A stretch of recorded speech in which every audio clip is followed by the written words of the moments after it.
салом тамошобинони азиз, чанд хабари муҳими имрӯзро аз канали Душанбе Таймс манзури шумо мегардонем. имрӯз дар нишасти матбуотӣ прокуратураи генералӣ вобаста ба қазияи кушта шудани духтарчаи 8 сола гуфт ки гумонбари ҷиноят Раҳматулло Гадоев буда феълан дар боздоштгоҳ қарор дорад. ба иттилои ин ниҳод аз рӯи ин ҳодиса нисбати Гадоев бар асоси моддаҳои 138 яъне таҷовуз ба номус ва 104 куштор парвандаи ҷиноятӣ оғоз карда шудааст. ин моддаҳои кодекси ҷиноии Тоҷикистон то ҳабси 1 умраро пешбинӣ мекунанд. Юсуф Раҳмон изҳор дошт ки аз Рустами Эмомалӣ раиси Маҷлиси Миллӣ дастур дар бораи қазияи Руфайда ва муҷозоти шахси гунаҳгорро гирифтааст ва рӯзҳои наздик парвандаи ҷиноӣ бо хулосаи айбдорӣ ба додгоҳ фиристода мешавад.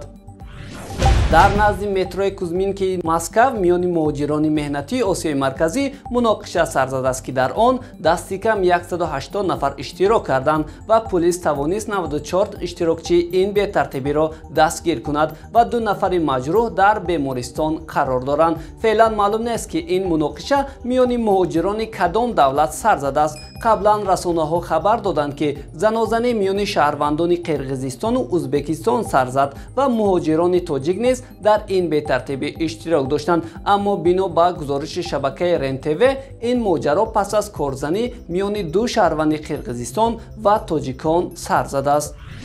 вазири энергетика дар нишасти матбуотӣ худ гуфт ки имсол низ эҳтимоли ҷорӣ кардани баъзе маҳдудиятҳо дар истифодаи барқ вуҷуд дорад, аммо таъминот бо барқ дар мавсими тирамоҳу зимистони имсол нисбат ба соли гузашта беҳтар мешавад. дар нишаст ҳамчунин қайд гардид ки имсол арзиши қувваи барқро боз ҳам қимат хоҳанд кард, зеро ба гуфтаи вазир соли гузашта бинобар пандемия тарифҳои нерӯи барқ боло нарафтанд, гарчанде ки афзоиш дар нақша гирифта шуда буд.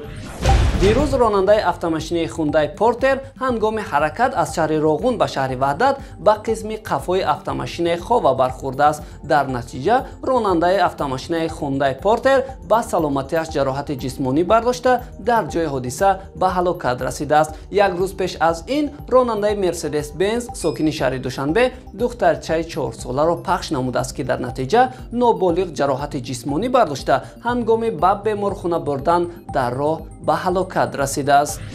ҳамчунин дирӯз дар нишасти вазорати адлия роҳбари он дар бораи овозаҳо вобаста ба афви тиллоии маҳбусон дар арафаи 30-солагии истиқлоли Тоҷикистон гуфт ки дар ин бора ба вазорати адлия чизе маълум нест. тибқи маълумоти хадамоти алоқа бошад, то имрӯз аз қариб 5 миллион истифодабарандаи симкортҳо 2,4 миллионашон худро аз нав ба қайд гирифтанд. ин теъдод истифодабарандагон имкон доранд то 14 феврали соли 2022 симкортҳои худро ба қайд гиранд.